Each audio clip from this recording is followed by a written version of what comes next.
وہ دانیل کی اس سیٹ کو چھیننا چاہتے تھے اور دانیل کو اس عہدے سے ہٹانا چاہتے تھے، اس لیے کہ دانیل جو ہے وہ پورا حساب دیتا تھا اور جو وزیر جو ہے وہ بے ایمان تھے، ناظم جو تھے وہ بے ایمان تھے۔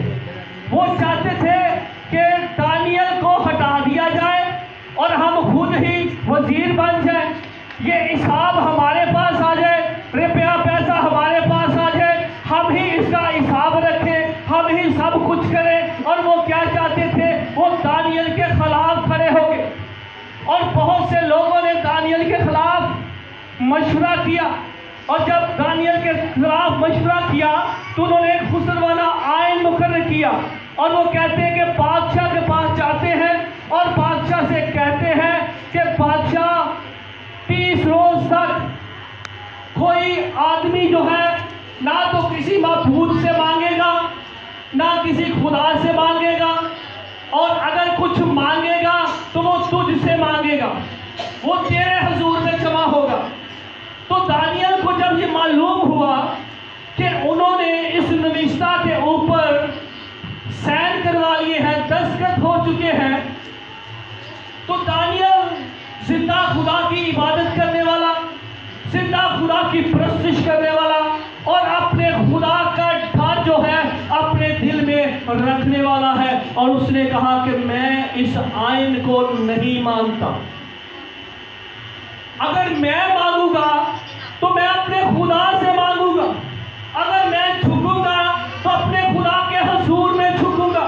اور بائبل مقدس میں لکھا ہے کہ دانیل کو جب یہ معلوم ہوا تو وہ اپنے گھر میں گیا اور اسی کوٹھی کا دریچہ جو ہے وہ یروشلم کی طرف کھلتا تھا، اور اس نے حسن معمول کے مطابق 3 بار گھٹنوں کے بل ہو کر اپنے خدا سے مانگا۔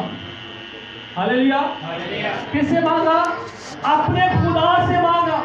اس نے خدا کے حضور میں دعا مانگی، شکر گزاری کی، اور جب ان لوگوں کو یہ معلوم ہو گیا کہ دانیل جو ہے نہ تو بادشاہ کی پرواہ کرتا ہے نہ اس آئین کی پرواہ کرتا ہے، بلکہ وہ بادشاہ کے بجائے اپنے خدا سے مانگتا ہے اور خدا کی حضوری میں جھکتا ہے، اور یہ شکایت لے کر لوگ جو ہیں وہ بادشاہ کے پاس چلے گئے، اور جب بادشاہ کے پاس گئے اور کہا انہوں نے کہ یہ جو دانیل ہے، یہ جو دانیل ہے، یہ بادشاہ نہ تیری پرواہ کرتا ہے نہ تیرے آئین کی پرواہ کرتا ہے، اور تیرے آئین کے مطابق جو ہم نے نوشتہ تیرے پاس لے کر آئے اور اس پر تم نے سائن کیے کہ اگر کوئی آدمی تیرے سوا کسی اور معبود سے مانگے وہ شیروں کی ماند میں ڈال دیا جائے۔ اور بادشاہ کو جب پتا اس چیز کا چلا کہ اس آئین پر اس نے عمل نہیں کیا، تو بادشاہ نے حکم جاری کیا کہ جاؤ دانیل کو لے کر آؤ۔ لیکن بادشاہ کے اندر ایک چیز بڑی خوبصورت میں نے دیکھی کہ بادشاہ بھی دانیل کے اوپر توکل رکھتا تھا۔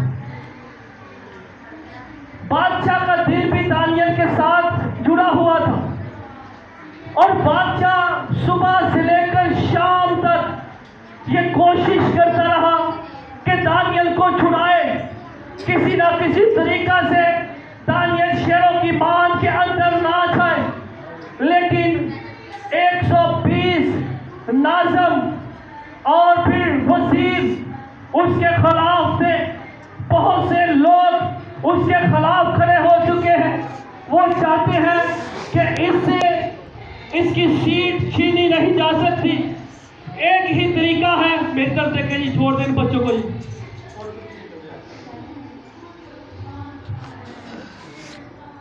اور دانیل جو ہے وہ ایماندار شخص تھا۔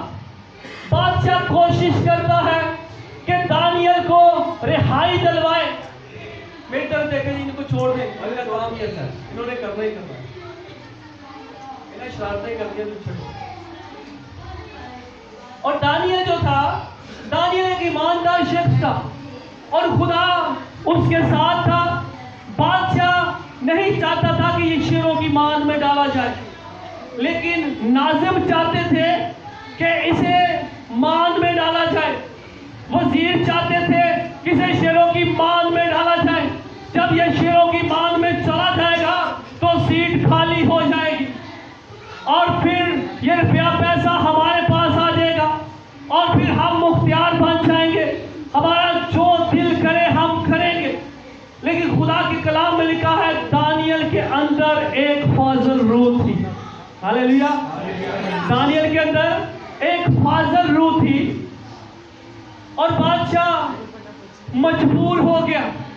انہوں نے کہا کہ یہ آئین تبدیل نہیں ہو سکتا. اب ضرور ہے کہ دانیل کو شیروں کی ماد میں ڈال دیا جائے. اور کیا کیا گیا؟ دانیل کو لے کر آئے اور شیروں کی ماد کے اندر ڈال کر اوپر پتھر رکھ دیا گیا اور بادشاہ نے اپنی مہر بھی کر دی اور پھر اس کے وزیروں نے مشیروں نے اپنی مہر بھی کر دی کہ کوئی اس پتھر کو ہٹا نہ سکے. اور بائبل مقدس میں لکھا ہے کہ بادشاہ اس رات جب اپنے محل میں گیا تو اس نے کوئی موسیقی کا ساز بجنے نہ دیا اور ساری رات فاقہ میں رہا اور ساری رات پریشان کہ دانیل جو ہے وہ شیروں کی ماد میں چلا گیا ہے. اور دانیل کے ساتھ خدا جانتا ہے کہ کیا حال ہوگا, دانیل کیسا ہے, وہ وہاں ہے یا نہیں. لیکن جب صبح سویرے بادشاہ اپنے محل سے نکلتا ہے اور شیروں کی مان کی طرف چلتا ہے اور وہ غمناک ہے اور پریشان ہے اور افسردہ ہے اور دیکھتا ہے کہ شیروں کی مان کے اندر دانیل ہے. اب وہ سوچتا ہے کہ ہو سکتا کہ دانیل شیروں کی مان کے اندر نہ ہو. شیر اس کی ہڈیوں کو چبا گئے ہوں گے, شیر اس کا خون پی گئے ہوں گے, شیر اس کا گوشت کھا کے ہوں گے اور وہ پتہ نہیں کس حال میں ہے یا نہیں ہے. اور جب شیروں کی مان پر پہنچتا ہے تو بڑی غمناک آواز سے, پریشان آواز سے دانیل کو آواز دیتا ہے اور کہتا ہے اے دانیل, جس خدا کی تو ہمیشہ عبادت کرتا تھا کیا اس خدا نے تجھے چھڑا لیا ہے؟ اور دانیل کیا کہتا ہے؟ دانیل کی آواز شیروں کی مان سے آتی ہے اور کہتا ہے کہ جس خدا کی میں عبادت کرتا تھا اس خدا نے آسمان سے ایک فرشتے کو بھیجا ہے اور اس فرشتے نے آ کر شیروں کے منہ بند کر دیے ہیں اور میں زندہ ہوں.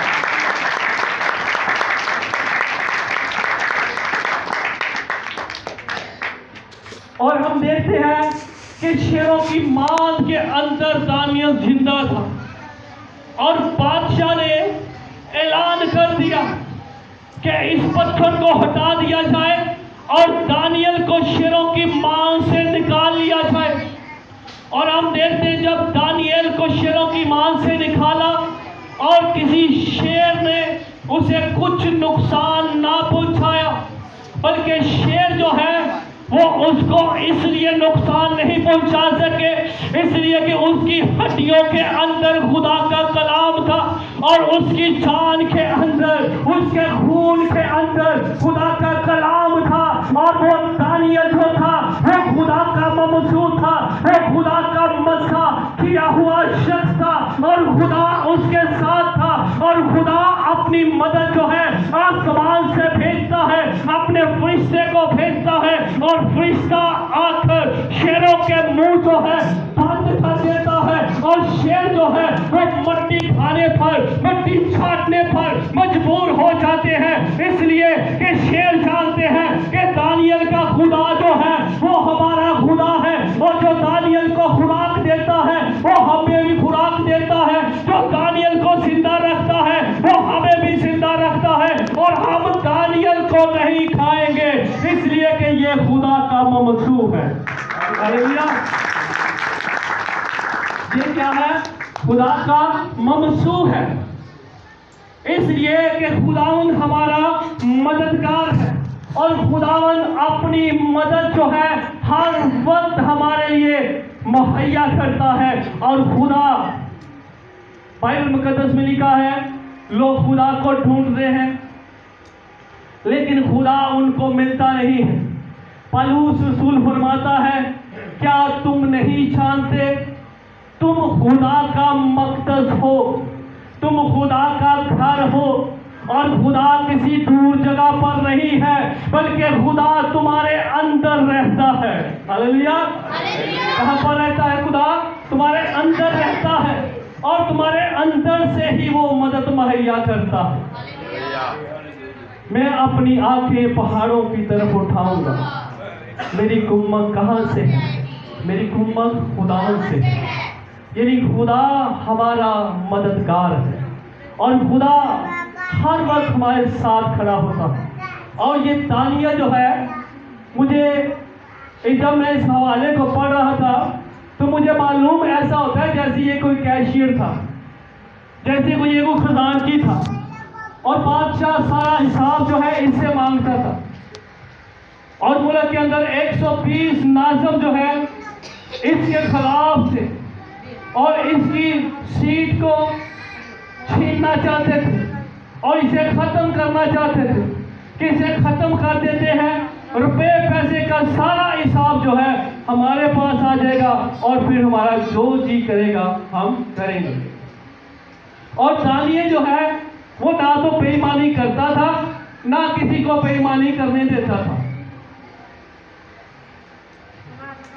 اور دوسرے لوگوں کو اس چیز سے بڑی ٹینشن تھی, نہ کھاتا ہے تو نہ کھان سانو دیتا ہے. تو ایک کی یہ خلاف مشورہ قائم کرتے ہیں کہ اینو شیران دی مان کی پوا دے دیں. ہر پاسے پتہ نہیں انہیں کنے کو مشورے کیتے ہوں گے, جن کو مشورہ کرتے ہوں گے دانیل بچ جاتا ہوئے گا. انہوں نے کہنا ایک گل ہے, یہ اپنے خدا نال بڑا پیار کر, ایسا آئین مقرر کرو کہ یہ شخص جو ہے انہیں مڑنا کو نہیں, انہیں دعا خدا کو بھی منگنی. ابھی وہ ایسا آئین کرنے کے بادشاہ کو منگا, لیکن اس نے اپنی بات پر اٹل رہا, اس کی توکل اپنے